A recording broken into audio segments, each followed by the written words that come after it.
저번 시간에는 여러분하고 같이 모호 쿨럼의 기본적인 이론적 백그라운드에 대해서 살펴봤습니다. 그래서 쿨럼이 얘기한 부분, 그 다음에 모호가 얘기한 부분, 이 두 가지를 합쳐서 지금 우리 본격적으로 모호 쿨럼의 전단 강도 이론, 파괴 이론에 대해서 살펴보겠습니다.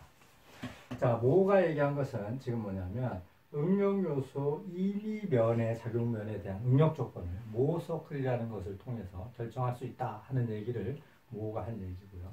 쿨럼이 한 얘기는 지금 마찰 파괴 이론에 대해서 얘기를 했죠. 그래서 지금 우리가 마찰에 대해서 마찰로 저항하는 재료는 수직력에 비례해서 마찰력이 지금 마찰 강도가 발현이 된다. 이런 부분을 지금 얘기를 했고요. 또 하나는 흙에서 지금 순수한 마찰뿐만 아니라 맞물림이라는 걸 가지고 있고 그걸 합쳐서 우리가 내부 마찰이다 하는 얘기를 했습니다. 자, 그 다음에 이 전단에 발현하는 요소는 마찰 외에도 이게 끈적끈적하게 달라붙는 점착력이라는 요소가 있다. 이런 부분을 이제 쿨럼이 얘기를 했습니다. 자, 그래서 지금 이런 이론을 바탕으로 모호 쿨럼에 지금 얘기를 해보도록 하겠습니다. 자, 지금 어떠한 지금 흙의 응용 요소에 다음과 같이 수직력과 수평력이 지금 작용을 하고 있습니다. 그래서 세부적으로 살펴보면 지금 흙이라고 하는 거는 크게 우리가 세 가지 부분으로 이루어져 있죠. 그죠? 흙이라고 하는 것이 워낙에 많이 여러분들하고 썼던 겁니다. 흙 입자가 있고요. 그죠? 그 다음에 물이 있고요. 자, 공기가 있습니다. 자, 힘을 받는 입장에 생각한다면 공기는 완전히 허당이고요. 이거는 우리가 힘을 구속응력이든 전단응력이든 이게 저항하는 요소가 없다 하고 생각을 하고요. 자, 흙입자하고 물 중에 지금 구속응력에 대해서는 흙입자, 물이 공이 다 저항을 할 수 있고요. 전단력에 대해서는 흙입자는 저항하지만 물은 역시 저항을 하지 못합니다. 그래서 이 전단력에 저항하는 지금 유효한 구속응력은 어떤 거냐면 흙입자가 받는 지금 수직력 이걸 얘기하고요. 이걸 우리가 유효응력이라고 우리가 표현을 하겠습니다. 자, 그러면 우리가 총응력 개념에서요. 총응력 개념에서 지금 우리가 시그마 1과 시그마 3가 옆에 이렇게 작용하고 있습니다. 시그마 1이 시그마 3가 이렇게 작용하고 있습니다. 자, 이때 여기 내부적으로 강극수압이 뭐 있을 수도 있고 없을 수도 있고요. 강극수압이 있다면 강극수압은 모든 방향에서 동일한 크기의 강극수압으로 작용을 하겠죠. 이게 물이기 때문에 그렇습니다. 모든 방향에서 같은 방향으로 작용하고요. 자, 그러면 우리가 입자 사이에서 받는 유용력은 어떻게 되냐면 시그마 3 프라임, 시그마 1 프라임이 될 거예요. 그죠? 유용력은 이렇게 이제 바꾸 강수압을 제외한 만큼 바꿨을 텐데 시그마 3 프라임이 어떻게 되냐면 시그마 3에다가 강수압을 뺀 거고요. 물이 받는 만큼을 뺀 거고요. 시그마 1은 어떻게 되냐면 시그마 1 빼기에다가 강수압을 뺀 만큼을 유용력을 수직 방향, 수평 방향 힘을 바꾸겠습니다. 자, 이런 유용력 상황에서 힘이 이 파괴까지 이제 진행이 되는 겁니다. 그래서 지금 유용력이 어떤 조건이 될 때 지금 어떤 이제 파괴가 유발이 되는데 그 조건이 어떻게 되느냐를 따지는 게 지금 모호 쿨럼의 파괴 이론이 되겠습니다.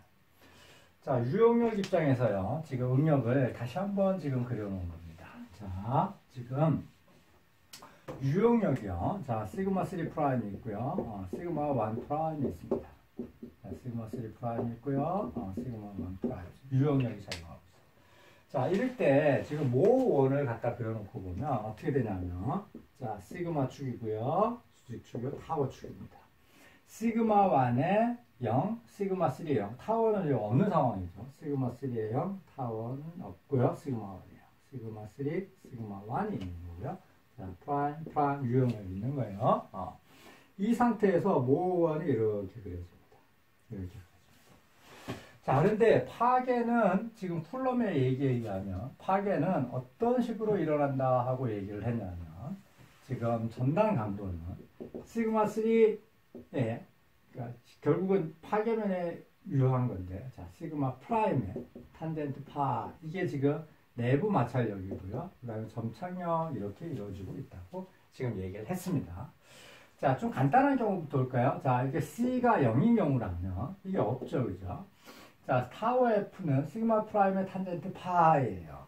그러면 지금 이 작용하는 전단력이 이거보다, 그러니까 시그마 프라임의 탄젠트 파이보다 더 지금 작게 작용한다면, 타워가 값이 작용한다면, 그러니까 이게 어떤 게 타워 F죠. 타워 F보다 작게 작용한다면 지금 이것은 파괴되지 않고 있을 겁니다. 그죠?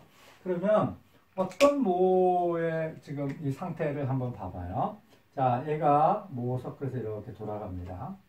자, 이때 지금 요 면에서 어떤 수직력은 얼마만큼이냐면 이만큼의 수직력을 받고 있고요. 전단력은 이만큼을 받고 있어요. 그죠? 그러면 지금 이게 만약에 파괴에 이른다고 한다면 어떻게 되냐면 수직력과 전단력의 비, 결국 이걸 나눠볼까요? 시그마 프라임 타워 타워가 지금 탄젠트 파이보다 작은 경우에는 안전한데 이거보다 크게 되면 이제 파괴에 이른다, 이런 얘기죠. 자, 이런 능력 상태에서 예를 들어서 파괴에 도달했다고 한다면 어느 점에서 파괴될 거냐 이거예요. 자, 지금 이런 거는 기본적으로 타워 F는 C 더하기 시그마 프라임의 탄젠트 파, 지금 있는 건 쿨럼의 얘기예요. 그런데 모 원상에서 어느 면에서 파괴될 거냐를 보는 겁니다.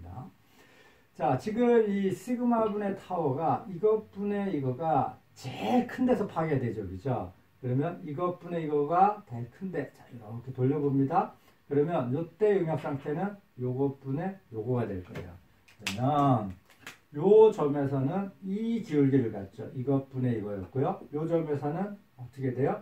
요것분의 요거의 기울기를 갖죠. 그러면 가장 기울기가 급한데, 그러니까 이 값이 가장 크게 나타나는 데가 어디냐 하는 것을 우리가 생각을 해보는 거예요. 자, 여기에 지금 정점 부분은 이렇게 지나갑니다. 이 정점 부분은. 자, 여기분에 여기 이제 타워가 가장 많이 걸리는 곳이에요. 그런데 지금 수직력도 상대적으로 크게 걸려 있어요. 그러면 파괴가 직접적으로 유발되는 어디냐면 이 기울기가 가장 큰 쪽 어디야? 접선이죠, 접선. 그죠? 그래서 지금 파괴가 일어나는 점은 지금 요것분의 요거 수직력분의 수직의 유용력분의 전단력, 그러니까 전단력이 제일 큰 데서 일어나는 게 아니고 수직력과 전단력의 비가 가장 큰 데서 파괴가 되는 거예요. 요 점에서 파괴가 일어나고요.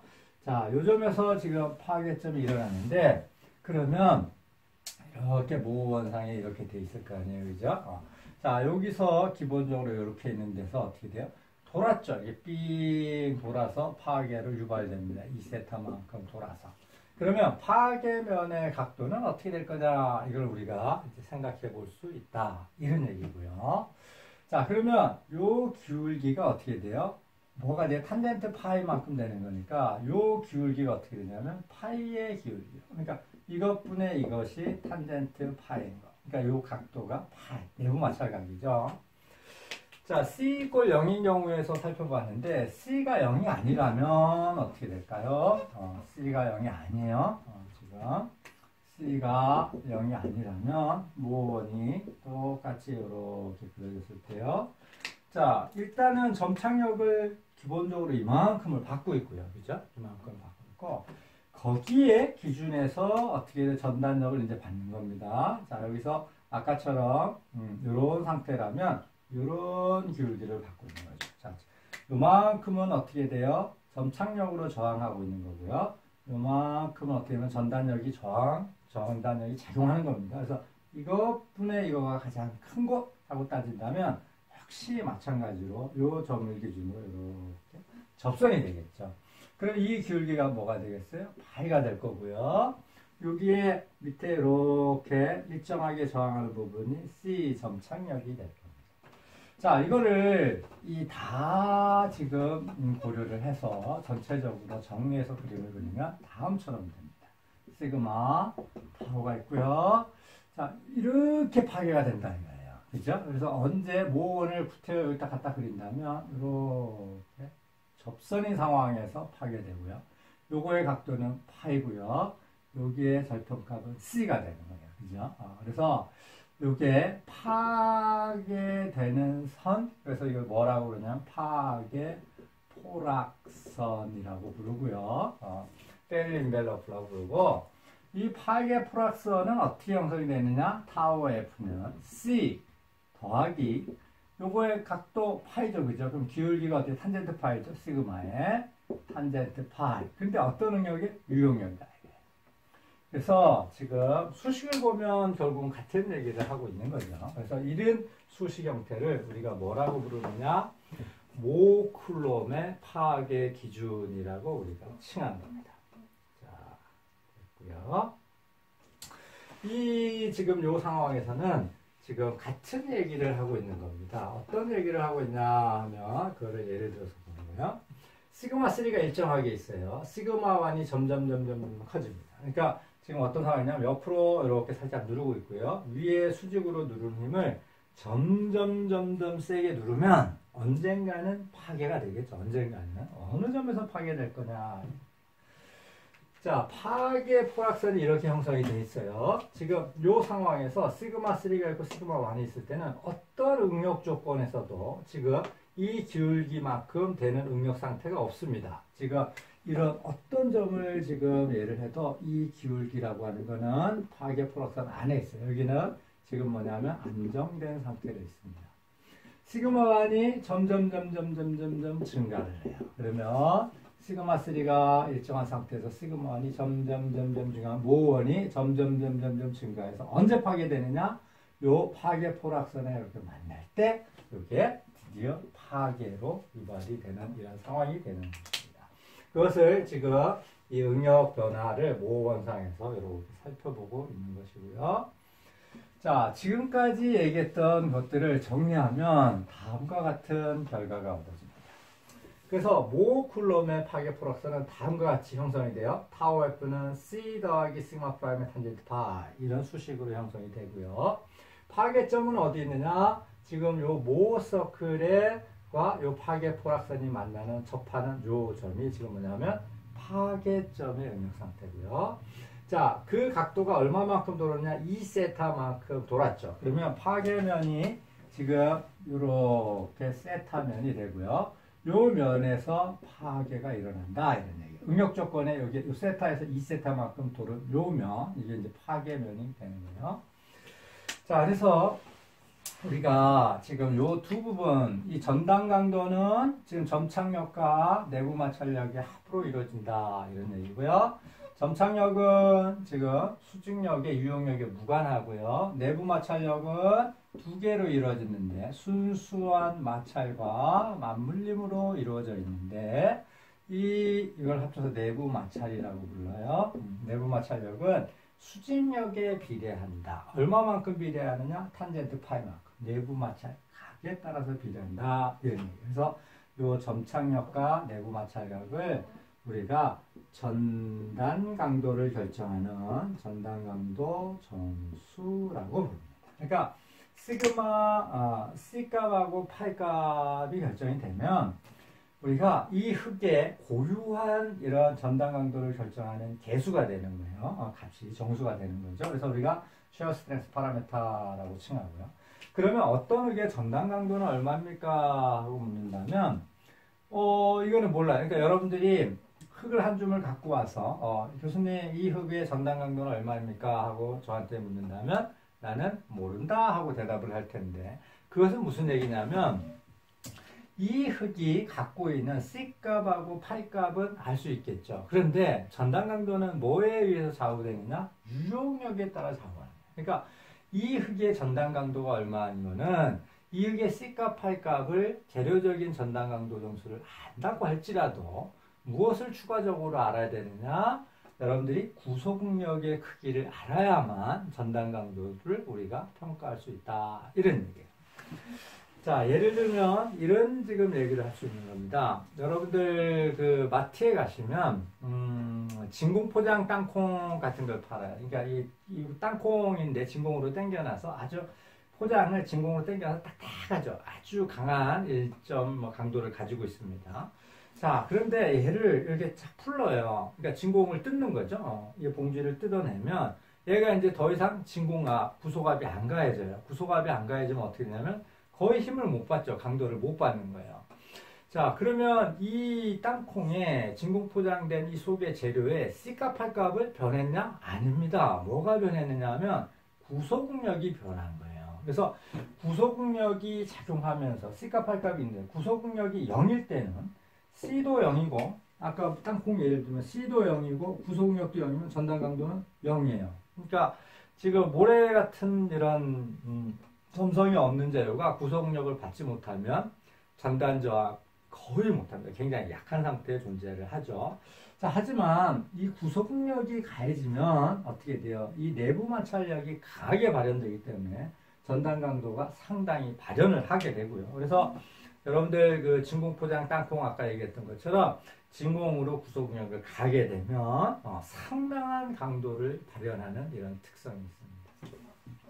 그래서 여러분들 옛날에 우리 속담 중에 이런 게 있죠. 사상누각, 사상누각이라고 하는 거는 뭐냐면 모래 위에 어떤 집을 짓는 거예요. 그래서 참 허황되다 이런 얘기를 하는데 어떻게 보면 이 속담만큼 어떻게 보면 틀린 한편으로 틀린 얘기도 없는 것 같아요.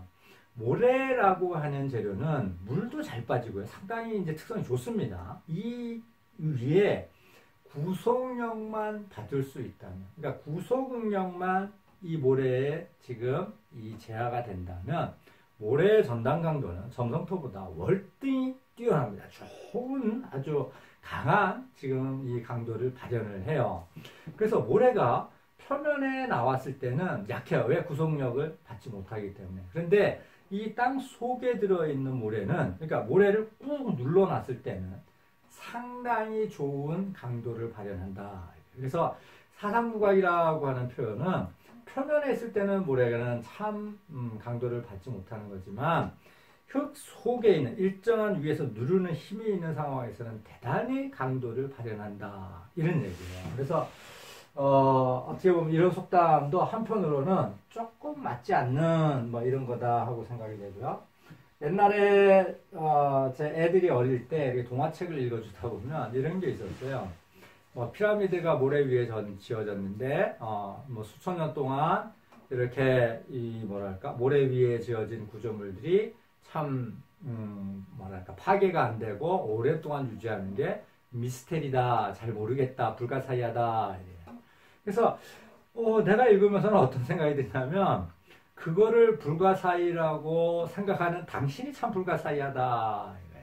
왜 그래요? 이 모래만큼 더 좋은 기초도 없습니다. 이 강한 힘을 내리는 상황에서 어떻게 돼요? 이 내부 마찰을 강하게 발현할 수 있기 때문에 다만 점성만 없다 뿐이죠. 그죠? 그래서 전단 강도라고 하는 거는 전단 강도 정수와 그리고 이 흙이 구속력을 유효력을 얼마나 받고 있느냐 하는 게 같이 지금 고려돼야 된다. 이 말씀을 드립니다. 자, 이게 흙의 종류에 따라서 지금 우리가 전단 강도의 파괴 포락산이 어떻게 되나 하는 것을 지금 살펴보겠습니다.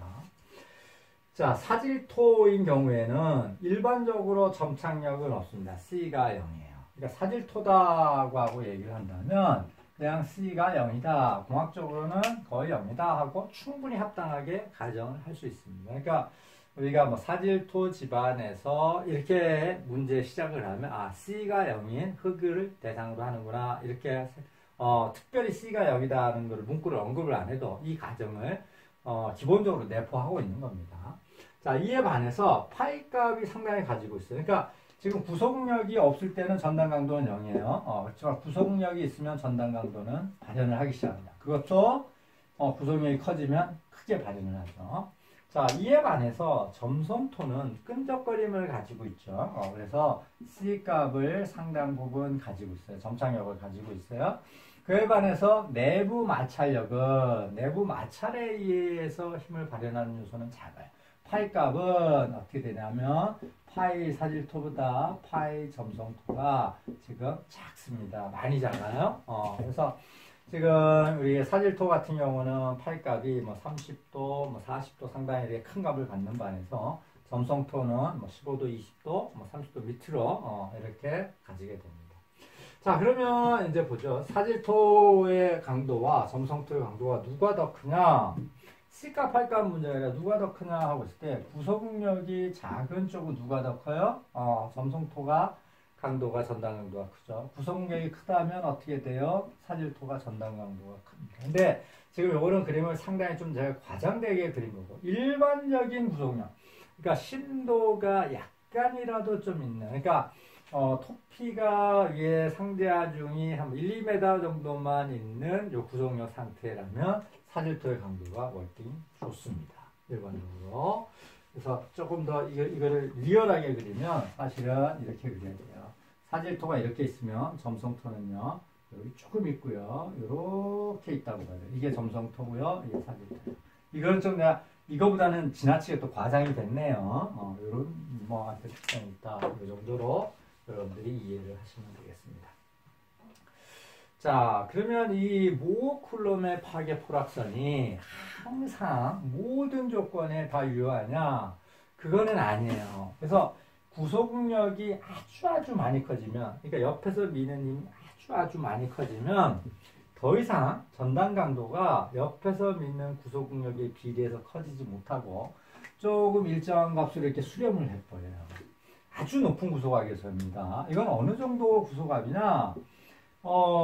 우리가 이 심도가 위에 있는 토층의 토피의 두께가 최소한 3, 40m 되는 이런 상황에서의 값을 얘기하는 거예요. 그러니까 지금 여러분들 뭐 부산에서 많이 이슈된 대심도 터널 뭐 이런 것처럼 심도가 아주 깊은 쪽에서 구속력이 아주 하이 컨파이닝 프레셔가 작용하는 이 상황에서 얘기를 하는 건데, 이런 일들은 사실 특수한 문제도 잘 없죠. 그래서 대부분의 토대역학에서는 지금 이 뒷부분을 고려하는 경우는 잘 없어요. 그래서 모어쿨럼의 지금 이 전단 강도 이론은 뭐 우리가 일상적으로 바라보는 이런 흑의 전단 강도 이론에서는 충분히 합당하게 적용이 된다. 이런 얘기예요.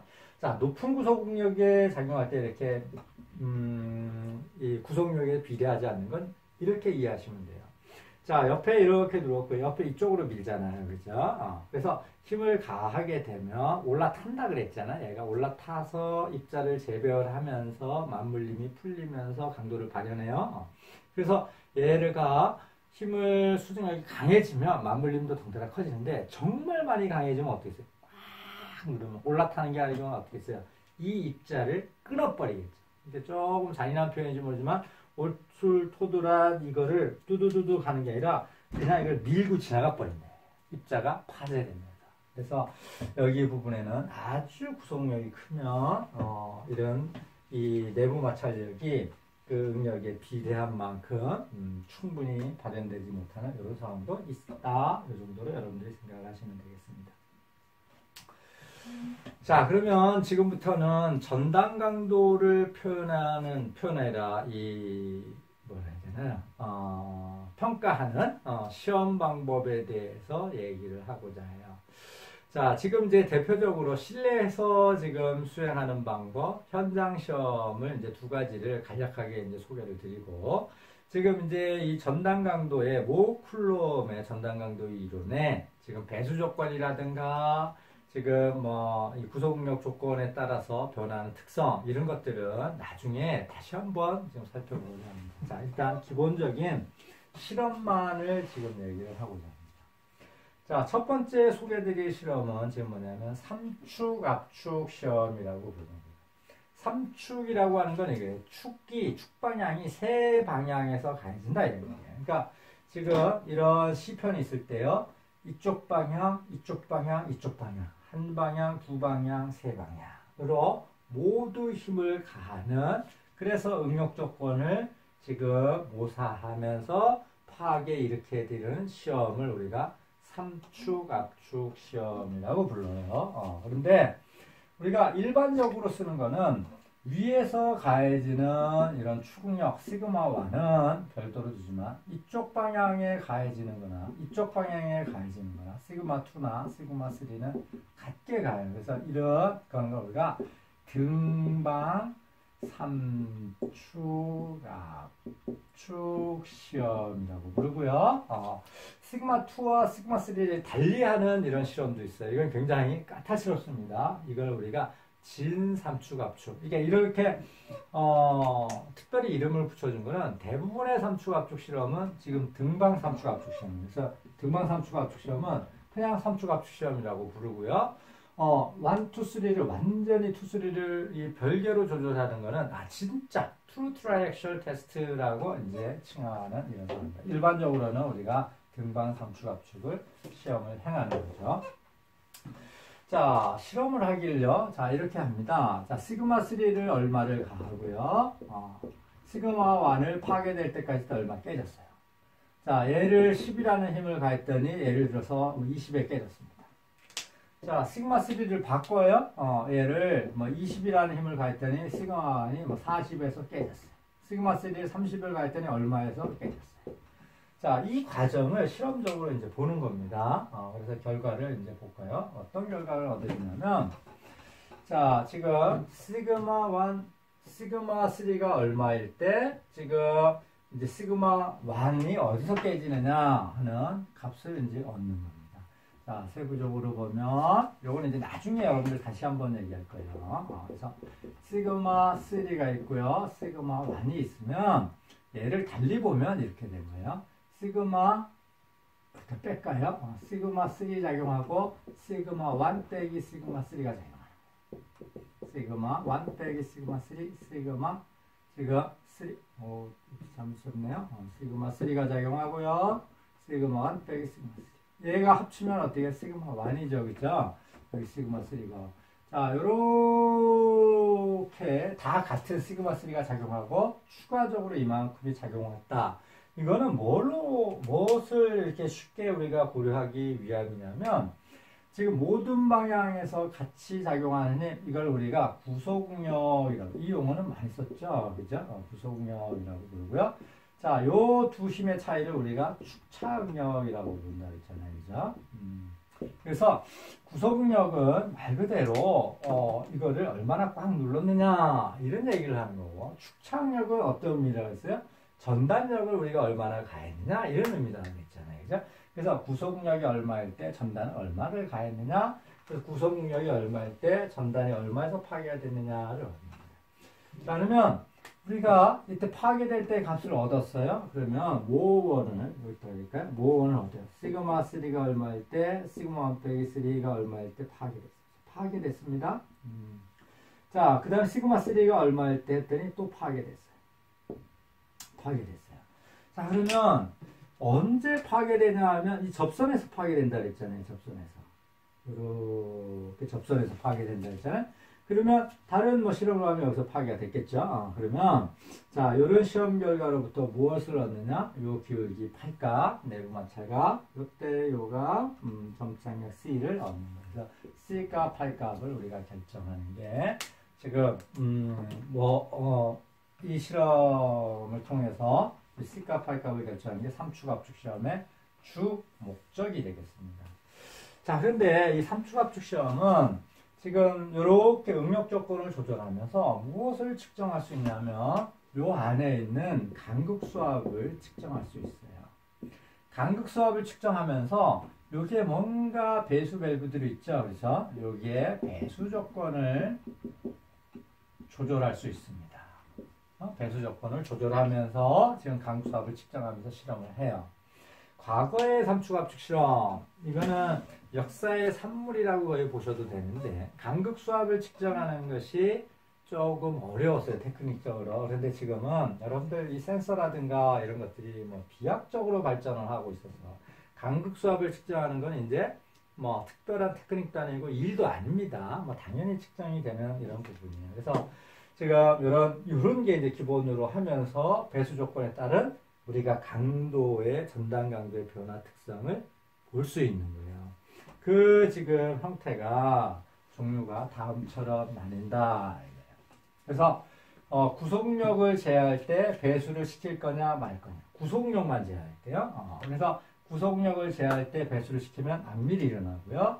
배수를 안 시키면 안밀이 일어나지 않겠죠. 자, 전단을 가할 때도 역시 배수를 할 거냐, 배수를 말 거냐에 따라서 이제 실험 방법이 이제 바뀝니다. 그래서 구속력 단계에서 배수를 시키고 전단응력 단계에서도 배수를 시키면 계속적으로 간극수압이 안 생기고 실험하는 겁니다. 그래서 이 실험을 우리가 안밀 배수 시험에서 CD 테스트, Consolidation Drain Test라고 부르고요.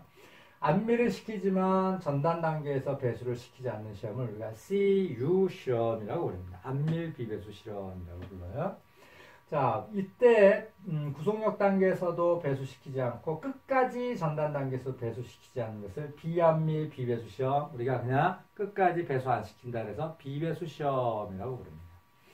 자, 구속력 단계에서 지금 배수를 시키지 않고 전단 능력 단계에서 배수를 시킨다면 약자로 쓰면 지금 우리가 UD 테스트 이렇게 되겠죠. 비안밀 배수 실험인데 이거는 불가능해요. 왜 불가능하냐면 구속력 단계에서 배수를 시키지 않고 안밀을 안 시키더라도 지금 전단 단계에서 배수 밸브를 열면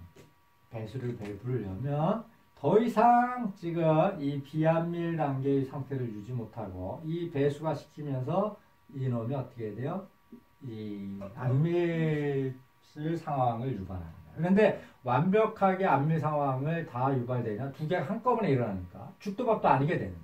그러니까 이러한 자연현상이 있지도 않고요. 실험적으로 이렇게 행할 수도 없습니다. 안밀을 시키지 않고 지금 배수만 딱 시키는 이런 조건은 있지도 않고 실험적으로 구현도 할 수도 없습니다. 그래서 이런 실험 방법은 없어요. 그래서 크게 보면 우리가 완전 배수 시험, 안밀 배수 시험, 완전 비배수 시험, 그 다음에 안밀 비배수 시험 이렇게 세 가지로 나뉩니다. 그래서 이런 지금 조건에 따라서 전단 강도가 어떤 특성으로 변화할 거냐 하는 거는 나중에 다시 한번 얘기를 하겠습니다.